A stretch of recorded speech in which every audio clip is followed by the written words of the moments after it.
It can make someone attract older people. But there's a tendency, I'm not going to get what I want. It's not worth spending it on this. It's going to make someone a bit more frugal or defensive. At the same time, someone with Venus, Mars, if you're trying to make love to them, they'll play chicken. They'll do things. They'll keep up with your energy. They'll be very competitive, very adrenaline, very passionate.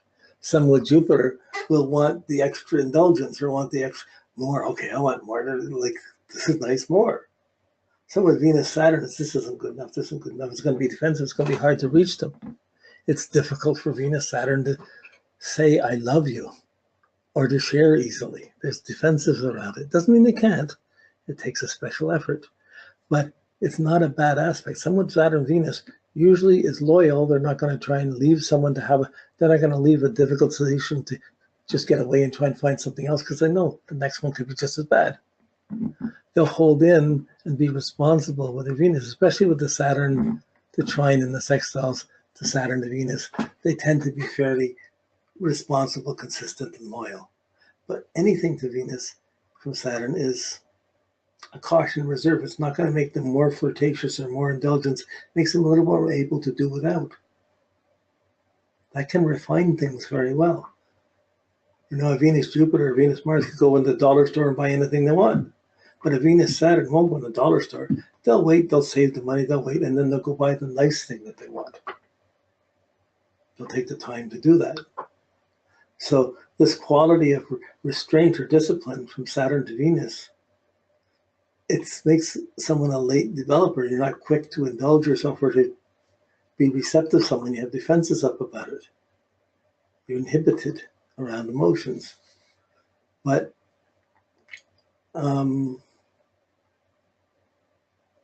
that's probably safer than being totally uninhibited, having the brakes to make more responsible choices. Would you marry someone who has no money, or you might marry someone if you're worried because there's never enough money, so you might have to go to work to carry your half of it. So there's a serious element with the Saturn to the Venus. But if you're trying to satisfy someone and you get the Mars Venus, I can satisfy you. Here I am. I love you. You're sweet. You're beautiful. I'm doing everything. They're sitting there saying, oh, yeah. They're not so receptive. They're harder to, more difficult to satisfy.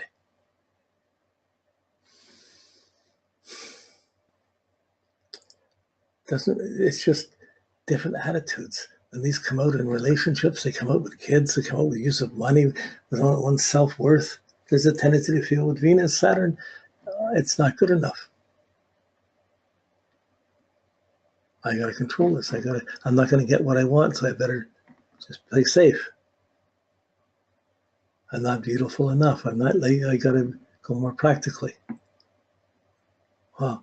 Simple, a couple of slight differences. All of a sudden, the Venus is evaluating differently, more cautiously. Now, someone could have the aggressive Mars-Venus be hot to trot, but Saturn can square it too. And if Saturn squares it, it's going to add some restraint to it. So they can be passionate, but they can also be controlled. We're touching this. Each of these things, as you go through it yourself, as you go through your worksheets, as you go through these things, you begin to think, you're the definition of it. What you have is showing you, this is, wow, this really works this way. And then it's a puzzle. How do I solve it? How do I work with this? And when you start thinking, working with it, we have to work with the Venus in the sign and the house it's in, make some effort to get it, but you have to work with the Saturn in the sign it's in and the house it's in. And at the same time, both of them are, one costs more, what you want costs more than you can work for, and there's a bit of a stress pattern between the Saturn and Venus.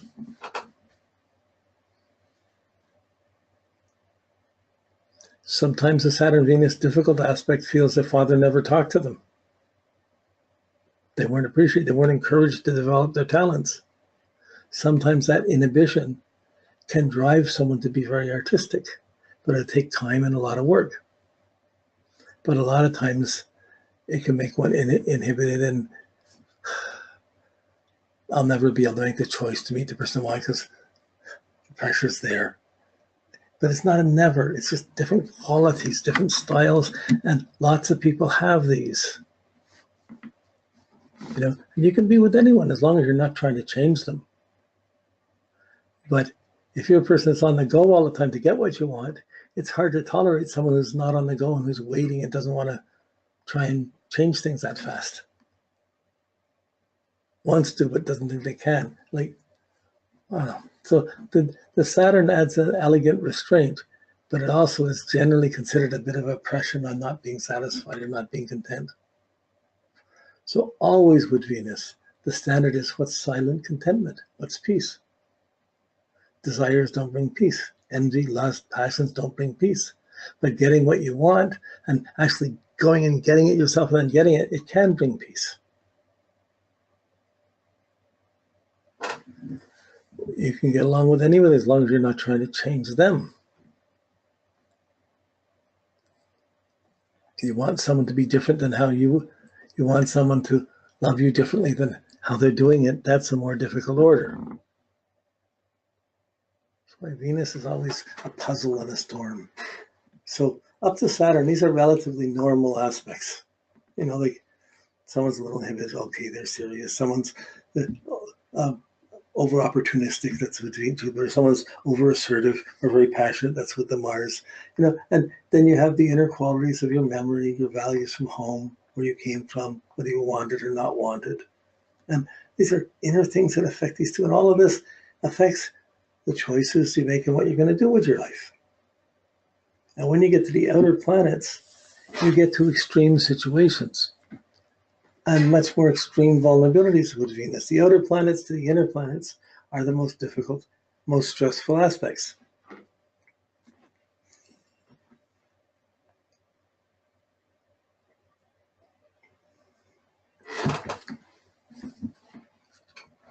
When you get to planet Uranus, Uranus is the planet of excitement and freedom, sudden change, innovation, do things differently. So you might be attracted to meet someone from another culture, someone that's excited. Someone that's, wow, it's changing what I have, it's so exciting.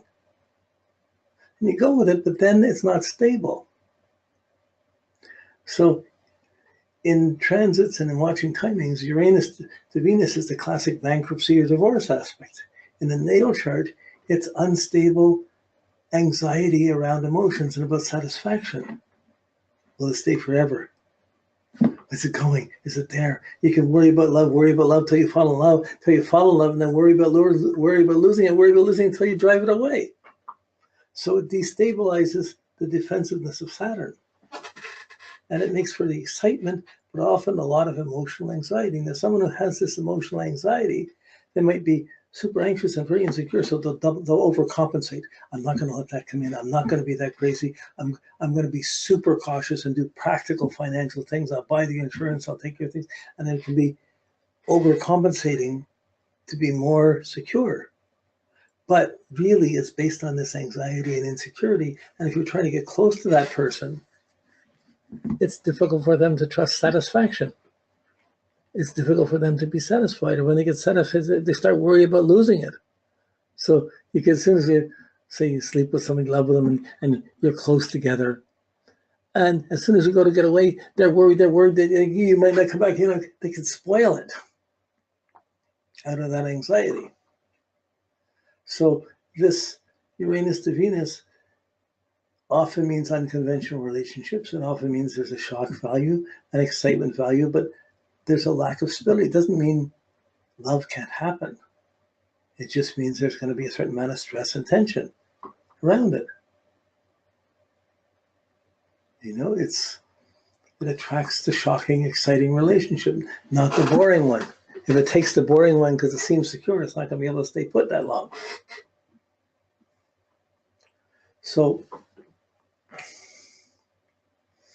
when you have it in your chart, it means when you were born, these other planets, you can see, like anything, any aspect you have in your chart, everything in your chart was the transits for your parents at the time you were born. So what was going on between your parents, their attitudes, their feelings. If you have a dishonesty in your chart, there was a dishonesty between the two of them. If you have this anxiety with Venus in your chart, it means your mother was very insecure and there was a lot of anxiety between your parents. They weren't stable when you were born. And that instability affected how much appreciation you got. So often the outer planets tied to these inner ones come from broken relationships or things of the parents. Normal, just something happened, but it's a big thing for that person. Okay, so your chart is the situation between your parents when you're born. If you have brothers and sisters, they have different situations and totally different relationships to the parents, which is why a parent loves every kid differently, in different amounts, in different ways, or doesn't. But this instability is a factor there of what's security in a relationship, what's not, is an anxiety around it. And that would show a person can be very talented and be insecure about their talents. Sometimes that insecurity can bring out a greater talent or bring out something special. But there's a high maintenance element to Uranus, to Venus. It's innovative, but when you're going beyond the norms, there's not that same support for it. When it's you, it's normal for you. You just have that. You're not going to fit in with everybody else, what everyone else is doing. But it takes time to get through your high school and get through your social peer groups and that with this aspect. But then you're already judging it against where everyone else is. So it implies the outer planets tend to weaken or create vulnerabilities around your choices around Venus. So Venus tends to make you attract the exciting person and the unstable person. You know, it makes you whatever you want. It comes in, it goes fast. It comes in quickly, it goes quickly. So it tends to, yeah, like you'd have to put a certain amount of definite discipline in to stop that anxiety. And to do that, you usually have to live a little more simply.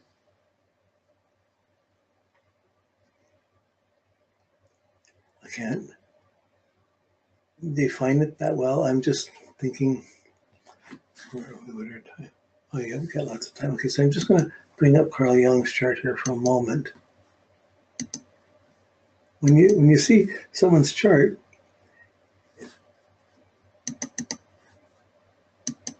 okay, here I've just put the aspect of Venus. Carl Jung was a psychologist.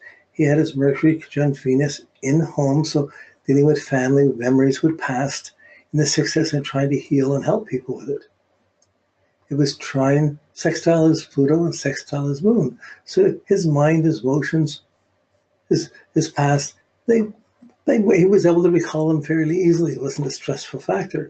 But the Mercury Venus, the thinking about what one wants and the wants determining one's thinking, his Venus was squared to Jupiter in the 8th house. So if his Venus were in the 10th house, he'd be out trying to make everything happen himself. But in the 6th house, he married a rich woman who supported his work. And it built him up. He got his degree, immediately married a very rich woman, and he was pretty well taken care of for the rest of his life.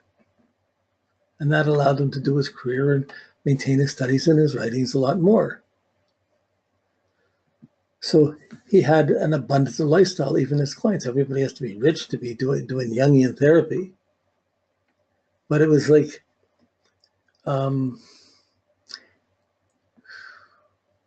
it's just one of the ways it shows. We get into this, we can get too long into this. We're doing this chart, but not so much to interpret it, just to show examples of, you're going to have your collection of 1 or 2 or 3 or 4 aspects that Venus is involved with. And then you're going to see, oh, I got my stress at this level. I got my stress at this level. These are the things challenging. And if you're interpreting a chart, planets and signs is enough. The aspects don't define you. They just tell you how much stress is involved with your evolving your Venus. Okay, so